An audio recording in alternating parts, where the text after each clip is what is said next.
Šiandien gal atrodo, kad viskas baigta, kad tai pabaiga. Bet iš tikrųjų tai gali būti tavo pradžia. Nes kartais, kad iš naujo gimtum, pirmiausia turi subirėti. Niekas mūsų nemokė gyventi, mes mokėmės gatvėje, kieme, gyvenime, ten, kur pamokos ateina ne per knygas, o per randus. Aš vienas iš tų, kurie užaugo tarp betoninių sienų ir svajonių, kurios kartais tilpdavo tik į kasečių dėžutę.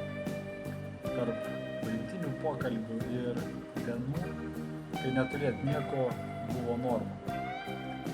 Bet išgyvenau ir dabar pasakoju. Viena rajono istorija, lūžis ir prarastų širdžių miestas, tai ne knyga apie sėkmę, kuri trapi kaip stiklas. Tai knyga apie gyvenimą, apie kritimus, baimę ir laiką. Apie tai, kad ne viskas turi būti gražu, svarbu, kad būtų tikra.